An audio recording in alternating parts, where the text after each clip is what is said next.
আসসালামু আলাইকুম। নাহিদ রানাকে চাঁপাইনবাবগঞ্জ এক্সপ্রেস না, বাংলাদেশ এক্সপ্রেস নাম দিয়েছেন ইয়ান বিশপ। কমেন্ট্রি করছেন এই সিরিজটাতে এবং যথার্থই বলেছেন। তার পেছনে সবচাইতে বড় কারণটা হচ্ছে নাহিদ রানা বাংলাদেশের ক্রিকেট ইতিহাসের সবচাইতে গতিময় বোলার।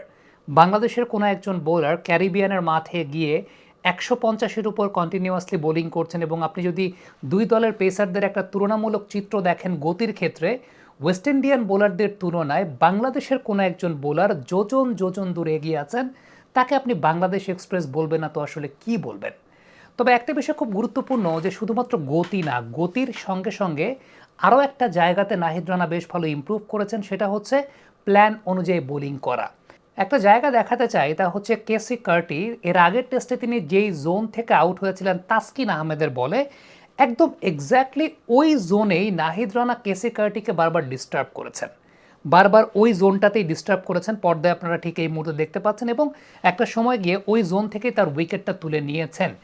এই বিষয়টাই একদম সামারাইজ করছে যে নাহিদ রানা শুধুমাত্র কিন্তু গতি দিয়ে যে আলটিমেটলি কাজ করছেন বিষয়টা সেরকম না। হ্যাঁ, গতি নাহিদ রানার একটা অনেক বড় অস্ত্র, সবচেয়ে বড় অস্ত্র। এই ধরনের গতি অনেকটা আপনি ধরতে পারেন যে প্রকৃতি প্রদত্ত একটা ব্যাপার, মহান আল্লাহ রাব্বুল আলমিনের একটা অশেষ রহমতের জায়গা যে নাহিদ রানাকে আল্লাহ ওই গতিটা দিয়েছেন। কিন্তু সেই সঙ্গে সঙ্গে রাইট চ্যানেলে বোলিং করা, প্ল্যান অনুযায়ী বোলিং করা, এই জায়গাটাতেই সত্যিকারের অর্থে টিম অ্যানালিস্টদের একটা অনেক বড় কাজের জায়গা আছে যে ওই পার্টিকুলার প্লেয়ারটার দুর্বলতার জায়গা কোন জায়গায়, কোথায় তাকে ডিস্টার্ব করা যায়। কিন্তু মাঠে দিন শেষে ওই অ্যানালিস্টের প্ল্যানটাকে প্লেয়ারকেই ইউটিলাইজ করতে হবে, এক্সিকিউট করতে হয়।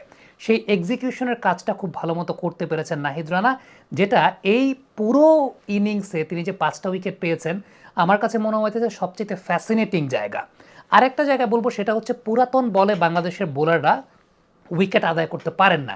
এটা আমরা টেস্ট ক্রিকেটে দেখছি একটা খুব কমন প্রবলেমের জায়গা যে নতুন বলে উইকেট পাচ্ছেন, পুরনো বলে উইকেট পাচ্ছেন না। এর পেছনে অন্যতম বড় কারণ যে রিভার্স সুইং করতে পারেন না।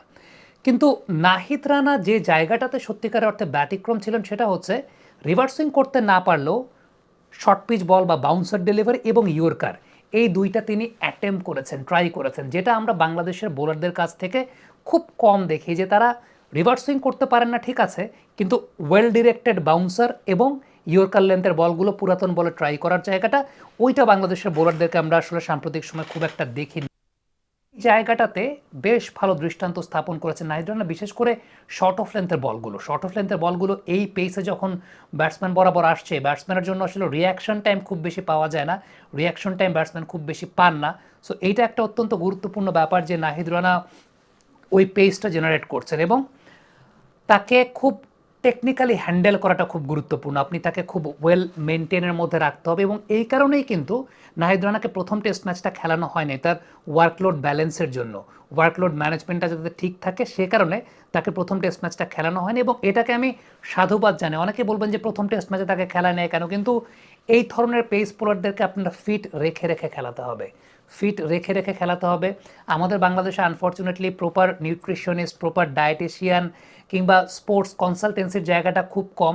সেই জায়গাটাতে ন্যাশনাল টিমের কোচিং প্যানেলে যারা থাকেন তাদেরকে এই ব্যাপারটা দেখভাল করতে হয় এবং আন্দ্রে অ্যাডামস যথার্থই তিনি একটা মন্তব্য করেছেন যে নাহিদ রানাকে কিন্তু আমাদের একদম বেছে বেছে খেলাতে হচ্ছে, যে কারণে তিনি প্রথম টেস্ট ম্যাচটা খেলেননি এবং তাকে আমরা ওইভাবে রেস্ট দিয়ে দিয়ে খেলাবো।